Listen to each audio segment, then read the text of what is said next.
Good afternoon, everybody. Almost. It's late morning, like 10:30, 11 o'clock, 11 a.m., something like that. Anyway, I've been at it since 6 o'clock with this, 6 a.m.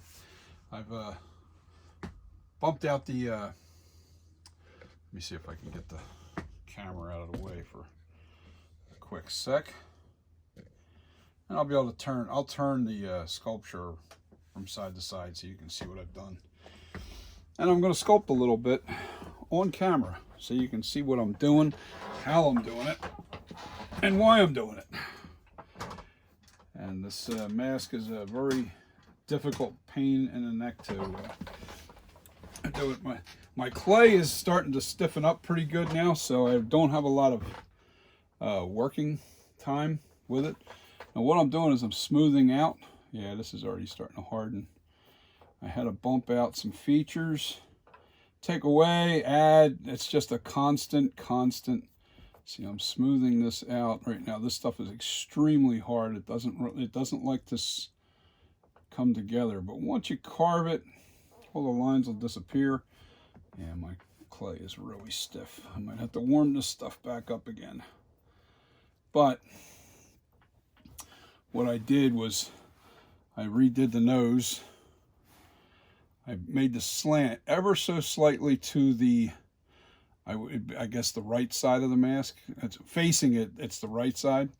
I bumped out the cheeks a little bit more because I got to put the features in a little bit better or more prominent. The lips I cut back some. The chin I rounded. The lower jawbone I made it more prominent. I had to bump this out, and that's going to even go. That'll even be more prominent once the I start carving into this. I widened the mask, the neckline a little bit on the sides. I bumped out the forehead. Finally, it was driving me crazy looking at it because I know it was so way off. But I was more worried about size. That's the one thing you don't understand about doing these masks. When you make a latex mask like this is a master.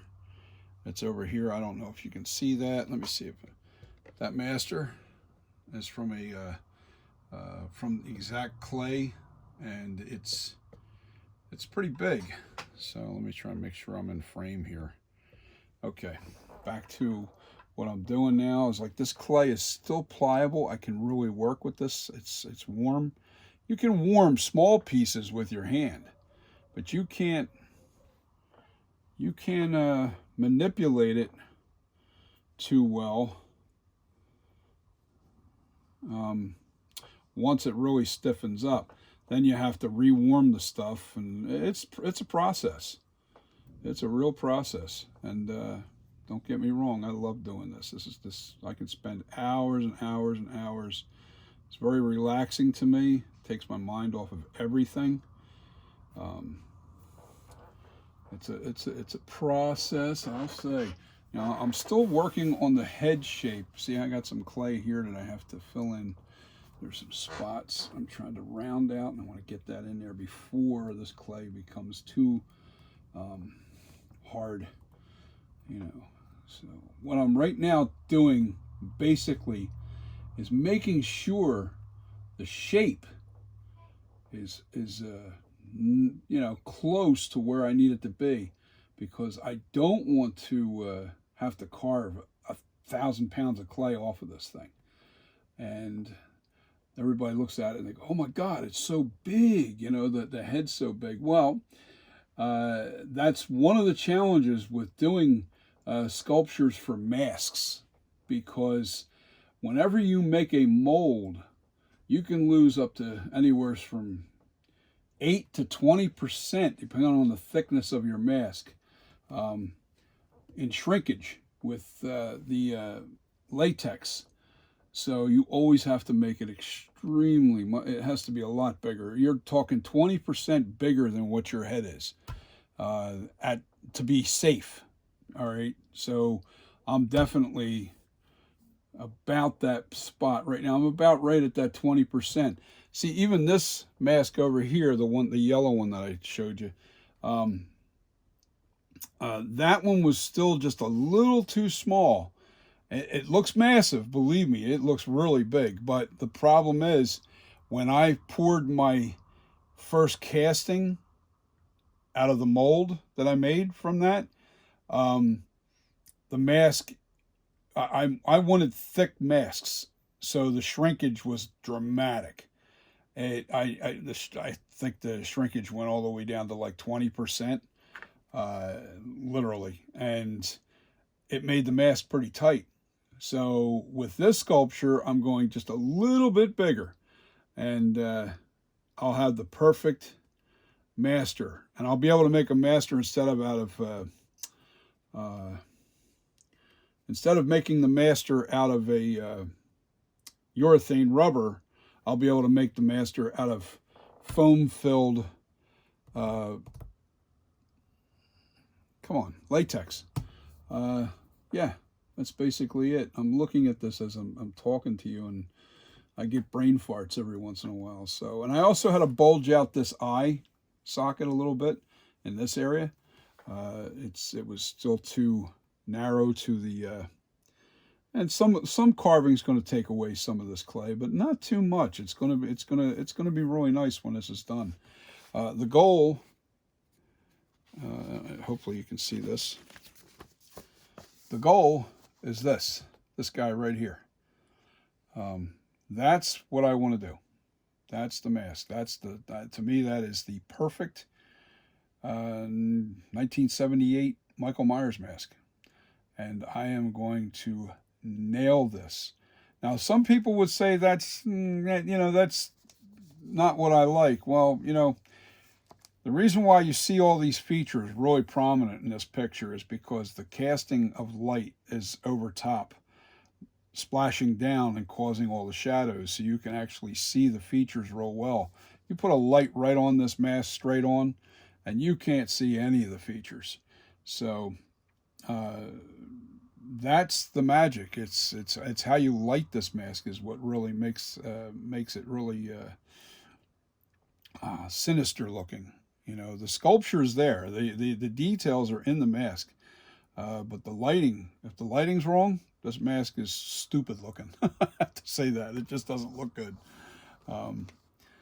It's a fish belly white is what they used in the movie, and that's basically flat white with a splash of really bright blue, and it creates a grayish look, but it's got a very eerie.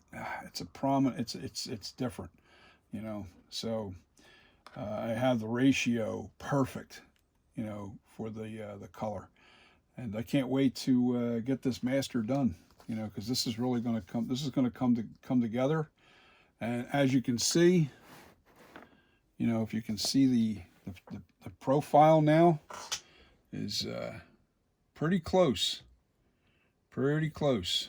I don't know if I have it down low enough. I don't know. I can't see the camera. I'm just kind of moving the camera. Okay, yeah. Yeah, I got the profile looking pretty good. Yeah, I'm looking back at the camera right now.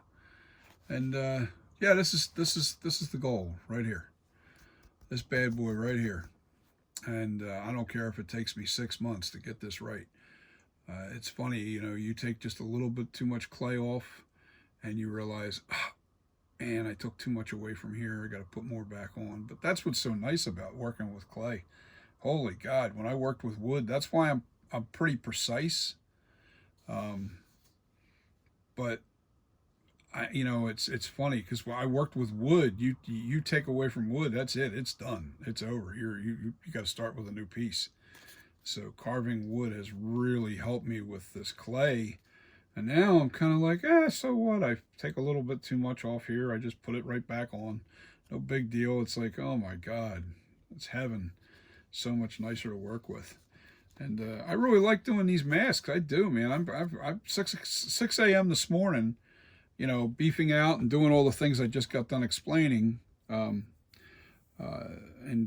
making the shape the right shape. I spent from 6 to now, what's that, 4 or 5 hours of work, and it went by like a blink. I mean, this to me is not work. This is fun and very creative. Yeah, I got to smooth this out. I don't like the way that looks. Anyway, little details. The real fine details of this mask start coming together once the shape is perfect. You know, then the real work starts. So the shape, I would say the shape is pretty challenging. Getting the head shape right. Um, you know, this is a William Shatner. This is William Shatner's head. This is what we're trying to replicate. And life castings are tough because there's not a lot of features. The less features, like, you know, I could punch out a zombie mask. The other thing people don't realize is whenever you're trying to copy something, it's even harder. You know, when you're just taking, if I wanted to make a zombie out of this guy, I just cut away some of his lips and gore up his, you know, cheekbone. I wouldn't have to worry about the shape of the head perfectly. But this is a replica. Anytime you start working with replicas, and I'm trying to make something that's already been created and all I have is pictures to go off of, that is tough. That is really tough. And believe me, there's a lot of artists out there making these Michael Myers masks, and there's only a handful of them that I even like. That you know, there's only a very few masks that I've seen out there, and this is one of them. I just wish I knew who did this one, you know, but I don't have the information on it. But if you guys are out there and you see this picture and you did this mask, let me know. And like I said, I still haven't named this guy. So if you have a name for him, post it in your comments, you know, and I'm going to do a contest. Best name for this mask. You got to remember, it's the original 1978 Halloween Michael Myers mask. I'm not allowed to use any of those words. Halloween, the shape, Michael Myers. I can't use anything that states that this is the Michael Myers mask. I have to actually come up with an original name once I start selling it. So I'm a ways off from that. I'm probably a good couple of months because I want to make sure this one is really, really, really, really close to the original. But once I do the original, here's what I'm going to do. You're going to love this. Once this is casted in stone, all right, then what I'm going to do is take the stone off, and usually what happens is this kind of clay doesn't come apart in stone, especially when there's not a lot of cracks or a lot of, you know, hard features. The stone comes right off. Then what you do is you make a master from that, and then this will still be in good shape. So then what I plan on doing is sculpting the 2018 version, which is this guy with all the cracks in the cheek and you know, all the details. So you're going to have an original 1978 Myers mask that literally will look like it was aged instead of sculpted from start again. You know, so it's going to look like the same mask, only aged. That's what I should have done the first time, but it was my first sculpture doing Michael Myers. And a lot of lessons got learned during the process of doing that first mold, doing that first sculpture. And now I know exactly what I want to do, how I want to do it, and what I want done in the process. So there's going to be a 1978, a 2018, and from the 1978, I will be able to make a 1981. All right. And why I say that is 1981 Halloween 2 was still the exact same mask they used in the 1981 was the 1978 mask. So what I'm going to do is, the difference was Nick Castle had a long face, all right, and this mask was fairly a small mask. The William Shatner mask was actually made for kids, and when he put the mask on, he stretched the face, Nick Castle, in 1978. Then a guy named Dick Warlock is a stuntman and stunt coordinator He was Michael Myers in part 2. Now, he had a wider face. He had a wider face, and maybe shorter. Yeah, it was shorter in the chin, from top to bottom. He was short, yes. But he had a wider face. So when he wore the mask, it stretched the mask out wider, so it looked different. So with that being said, what I plan to do on this, because it's going to be a fairly large mask when I'm done, what I plan to do on both sides of this mask on the inside, all right, is put foam, little foam pads in there, all right, so it'll spread the mask out, whoever's wearing it. If you have a long face, you'll be able to, you can even add more foam to it. I might put Velcro on the inside and then foam pads that you can pile up on the sides. And that'll give you the look of the 1981 Michael Myers. So I'm not going to change anything. I'm going to get 3 masks out of one sculpt. I'm going to get the 1978, the 1981, and the 2018. Now here's my thought with the 2018. We're going into 2021 on the release of the next movie, and the mask has been burnt really bad all down the side, and the hair was all burnt on the side, and the mask was burnt up real bad. So what I plan to do, instead of sculpting that, because to me that's kind of a waste, what I'll do is I'll add latex to roughen up the area. And the burning started right in here. I've already seen really high detailed pictures of the mask, and I know exactly where, what I have to do to this to make it look like the 2021 version. But that's the goal. That's what I'm going to do. So honestly, I'm probably going to get 4 masks out of this one sculpture. That's why I want to spend the time, do this mask identical to the 1978 Michael Myers, and then everything else becomes aged effects. That's it. And, depending on which mask you like the best is the one you'll order. And they'll be on the website. They'll also be on, you'll be able to reach me through Facebook. Where else can you reach me? Jesus, I do have a Twitter account, but I really don't use Twitter that much. I'm on Parler.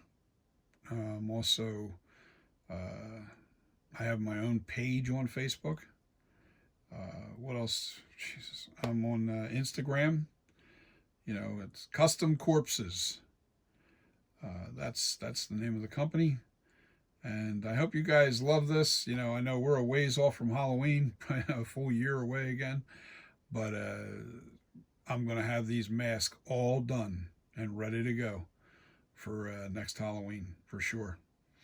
And then I'm going to start doing other masks. I love doing monster masks because anything goes. You don't have to spend days and painless amount of hours trying to detail something that's already been created. So what I can do is just kind of wing it and just okay, let me just make a creature, out of something. I can't wait to really dabble in that because I really have a lot of cool ideas with what kind of creatures I want to create and stuff. I like high detail, so I don't mind spending weeks, possibly months on a sculpture, because the challenge for me is I want it to be really cool, not just something that looks thrown together. I want high detail, and that's why I really like working with Monster Clay, because Monster Clay really is a really tough, hard clay that you can really put a lot of details into the sculpture. And if you look up videos on Monster Clay, you'll be amazed. Now, for those of you out there that aren't into this kind of thing, this is kind of like watching somebody paint a house, you know, or watching paint dry, so to speak. But if you really like the art of mask making and, you know, sculptures and sculpting, you'll see me doing a lot of videos. This is going to be my retirement business. So my plan is to do a lot of sculptures and do a lot of mask making. And I really like the mask making. I think that's fun. You know, that's just something that, you know, I really enjoy. I don't think doing just little statues and stuff like it. Just, I don't know. Maybe I will. Maybe I'll do some, like, you know, character statues or dolls or something where I can, you know, you can buy them. Uh, Detailed sculptures of, like, say, a Michael Myers in miniature. You know, I could do something like that. But there's a ton of those places out there doing it. Some of them are good, some of them are, yeah. But, you know, I think every artist has his own idea of the perfect Michael Myers. So I'm not knocking anybody else's, because I've seen stuff that I liked, and then people went, I don't really like that one too much, and I'm going, really, you know, and what don't you like, you know, or explain, or, you know, and I'm not talking about the average person. I'm talking about, like, other artists. What's missing? You know, I'll question. You know, show me what you see that's wrong with this mask, and usually you got some pretty good, like, oh, they missed this. The nose is not quite crooked. Like this nose on the original mask, it has a slant to it, a little bit to the left. And when I started sculpting, because I'm right-handed, you naturally take off more from the right side. When you're left-handed, you naturally take off more on the left side. So my guess is the original sculptor was left-handed who did the original mask, because the nose was slightly slanted just a little bit over to the right. So that's my theory. I don't know how much of a fact that is, but I see why it happens. You know, after sculpting a nose, noses are difficult. Now, the amazing thing is, maybe I'm just both-handed, because when you look at this one, I literally, let's see if I can get a dead-on straight shot. I made that one perfectly straight. I don't know how the hell I did that, but I did it. I made it perfectly straight. This one here, I purposely made it a little crooked because I wanted to replicate the original Michael Myers sculpture that they did for Halloween 1978. But you guys have a great weekend, or what's left of it, and keep your ears out and eyes out for what I'm doing here. And I'm going to keep doing a little bit of content at a time here as I go through the process of sculpting this guy. So you'll yeah, you should, you're going to enjoy it. You're going to enjoy the process. I think it's fun. It's not easy, but it takes my mind off of everything. I love it. Love it. Have a great day. Peace.